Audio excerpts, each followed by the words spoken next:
ई आकाशवाणी गोरखपुर है। अब रउआ सभे सुषमा श्रीवास्तव से भोजपुरी में समाचार सुनी।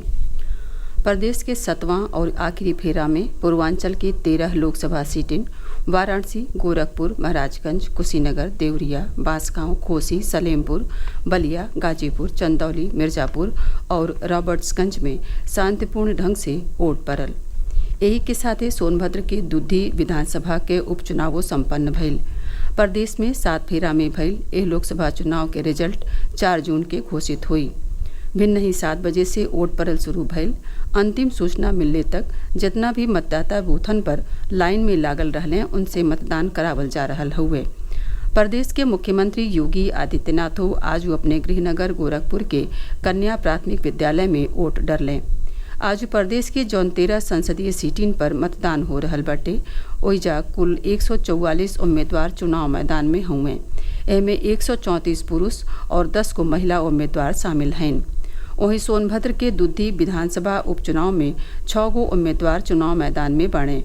मुख्य निर्वाचन अधिकारी के मुताबिक सबसे ज्यादा 28 उम्मीदवार घोसी सीट पर और सबसे कम 7 उम्मीदवार देवरिया और वाराणसी सीट पर हुए।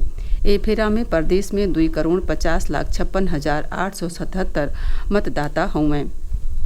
चुनाव आयोग से मिलल आंकड़ा के मुताबिक आज संझा 5 बजे ले मिर्जापुर लोकसभा क्षेत्र में 55.83%, महाराजगंज लोकसभा क्षेत्र में 58.63%, गाजीपुर में 52.98%, चंदौली में 58.18%, देवरिया में 54.13%, वाराणसी में 54.76%, घोसी में 53.21% मतदान भइल। आज अंतर्राष्ट्रीय बाल रक्षा दिवस मनावल जा रहल हुए। हर साल 1 जून के लइकन के अधिकारन के लेके जागरूकता बढ़ावले और उनके सुरक्षित स्वस्थ वातावरण देवे बदे अंतर्राष्ट्रीय बाल रक्षा दिवस मनावल जाला। ए दिन हमहन के याद दियावेला कि लइकन के उनकर अधिकार दिहल, उनकर रक्षा, उनकर भलाई खाली सरकार आ चाहे कोनो संगठन के जिम्मेवारी नइखे, बल्कि हम सब लोगिन के सामूहिक जिम्मेवारी हउवे। ई खाली एगो उत्सव नाही हुए बल्कि ई एगो ऐसन मौका हुए जौन हमन के लइकन के विकास के महत्व का याद दियावेला। ई दिन दुनिया भर के कई गो देशन में कई तरह के कार्यक्रम और गतिविधियन के साथ ही मनावल जाला। प्रदेश के मुख्यमंत्री योगी आदित्यनाथ आज भिन्न ही अपने एक्स हैंडल पर एगो सनेसा के जरिए अंतर्राष्ट्रीय बाल रक्षा दिवस का प्रदेशवासियन के शुभकामना देले हुए। वहाँ के कहली कि आई अपने आसपास के लगे के लइकन के शिक्षा, उनके अधिकार, बाल श्रम और दुर्व्यवहार के प्रति संवेदनशील हुई और लइकन के समाज में सुरक्षित स्थान देहले का संकल्प लें। तेल विपणन कंपनी व्यावसायिक LPG सिलेंडर के दाम में 69 रुपया 50 पैसा के कटौती कैले हुए।